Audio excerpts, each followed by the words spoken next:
Este é o Poder Entrevista. Eu sou Guilherme Waltenberg e vou conversar com a porta-voz e diretora executiva do Movimento Brasil Competitivo, Tatiana Ribeiro. Tatiana, obrigado pela entrevista. Imagina, o prazer é meu.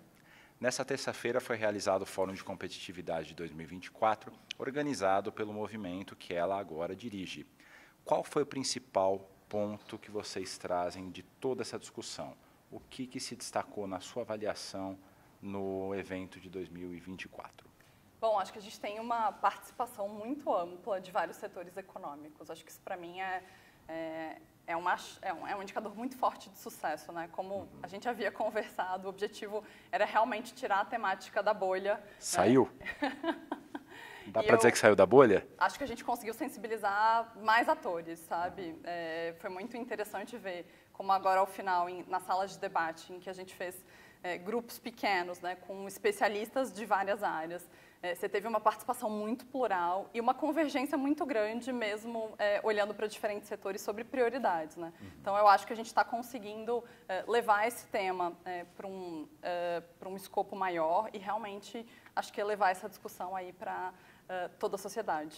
E além de todos esses setores econômicos que você mencionou que estavam aqui presentes, também teve uma participação bastante grande dos políticos, uma série de deputados, senadores e representantes do Poder Executivo. Como é que foi a interação com eles a respeito do tema inteligência artificial e digitalização?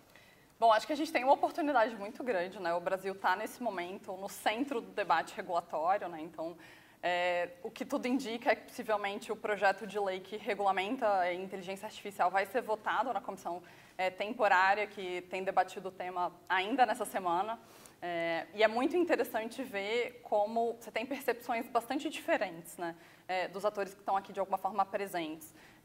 Vários dos ministérios, né, que estão aqui de alguma forma representados e que têm uma interação muito grande com o setor produtivo, trazem uma abordagem e uma preocupação muito grande em que a gente tenha uma legislação que não atrapalhe a inovação, mas que fomente realmente uma série de investimentos para o país.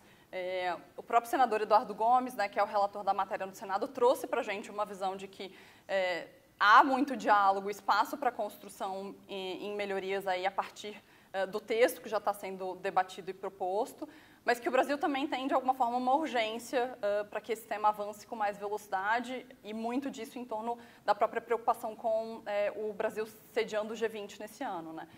Acho que o desafio que está, de alguma forma, colocado, né, e aí, acho que isso foi, inclusive, uma das grandes saídas da sala que debateu inteligência artificial, é que você realmente teve uma participação muito grande de juristas, né? Do judiciário de forma ampla. Então, você tem uma série de advogados que estão debatendo e discutindo a regulação, mas a gente ainda tem poucos cientistas que estão efetivamente próximos desse processo, né? Então, acho que há uma sensibilização maior, que a gente precisa ter uma regulação que seja capaz de combater riscos, né? E a gente precisa ter clareza sobre quais são esses riscos que a gente quer, de alguma forma, endereçar. Acho que esse é o grande desafio, é um tema que está movendo com muita velocidade, então a gente precisa ter uma legislação que seja capaz de responder a essa velocidade da mesma forma, né? Então, acho que foi super interessante ver como você tem vários atores dentro dos ministérios muito sensibilizados em ter realmente um modelo regulatório que fomente a inovação e que seja capaz também de compor as várias políticas digitais que o governo já tem promovido e desenvolvido, né? Então, muito se falou hoje sobre a Nova Indústria Brasil, que tem um eixo muito forte e um foco bastante grande em digitalização para aumento de produtividade das indústrias brasileiras. Você tem um segundo programa que, inclusive, foi bastante comentado aqui na sala de debate, que são as estratégias relacionadas à inteligência artificial, seja a própria Estratégia Brasileira de Inteligência Artificial, que está sendo revisada, como o próprio Plano Brasileiro de Inteligência Artificial, que foi, inclusive, uma demanda do presidente Lula, com clareza, inclusive, de investimentos em áreas estratégicas para que o Brasil possa ser um player relevante na cadeia global de IA. Até mesmo como o próprio ministro Padilha trouxe ali ao final do evento, que é um plano que está sendo discutido ali no âmbito do Conselhão, que de alguma forma faz uma proposta de coordenação entre as várias políticas que tocam a agenda de transformação digital que estão sendo debatidas hoje dentro do governo. Então, quando a gente olha para essas várias agendas, a gente realmente precisa entender que talvez o modelo regulatório que está sendo debatido e discutido, ele precise de aprimoramentos, né, para que, inclusive, a gente seja capaz de estimular essas várias agendas que estão sendo desenvolvidas e pensadas. Uma das grandes dificuldades de regular esse tema é que o tema evolui de uma maneira muito acelerada. A Europa já está indo para a segunda regulação, não é? Uma das ideias que eles colocaram aqui, tanto nas entrevistas quanto durante o evento, foi o sandbox, você ter uma regulação que vai acompanhando as inovações. Você olha do outro lado, que é o lado de quem está acompanhando esse desenvolvimento e tentando fomentá-lo. É uma opção boa para a regulação? Com certeza. A gente já tem, inclusive, modelos testados do Brasil que funcionaram, né?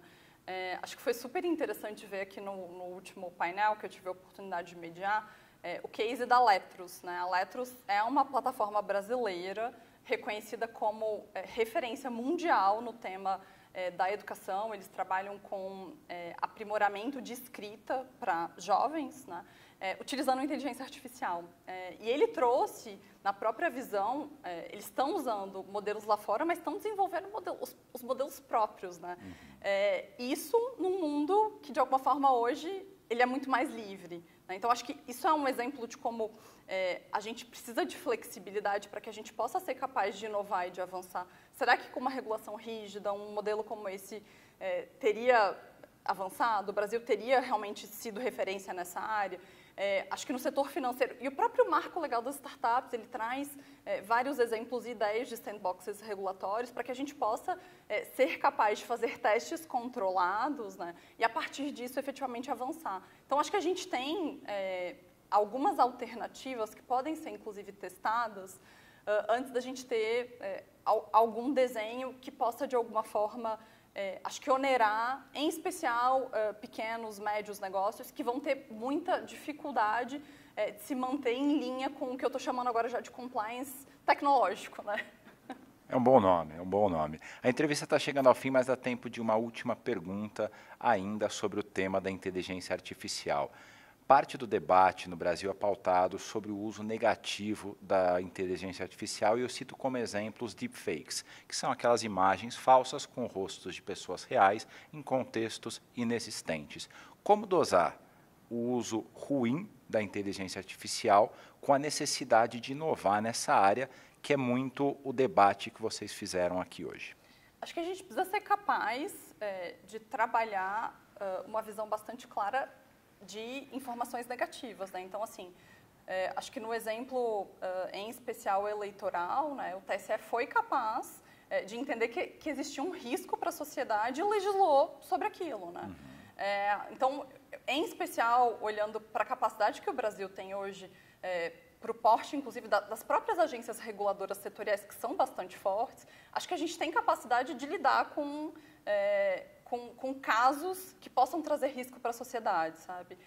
E, querendo ou não, acho que existe também um debate bastante amplo aí no Brasil, que está bastante... Inclusive, que o próprio presidente Lira criou uma comissão especial, já confesso que nem me lembro se é uma comissão especial, são tantas que a gente acompanha. São muitas comissões. Mas ele criou uma comissão para voltar a debater o PL de fake news, né? Então, eu entendo que já existem alguns instrumentos que estão sendo pensados e que possam ser capazes de mitigar questões como essas. Mas, ao mesmo tempo, acho que a gente precisa olhar também para os exemplos positivos, né? Então, a gente precisa olhar a capacidade que, de repente, inteligência artificial tem de resolver grandes desafios estruturais e socioeconômicos do Brasil, né? Então, a gente viu, de novo, o exemplo hoje de como a inteligência artificial está apoiando estudantes da rede pública de melhorarem a sua escrita, né? Isso é algo que não dá, é imensurável o valor que isso traz para a gente como sociedade, inclusive pensando no crescimento dessas pessoas, no ganho de produtividade que a gente traz para a economia, levando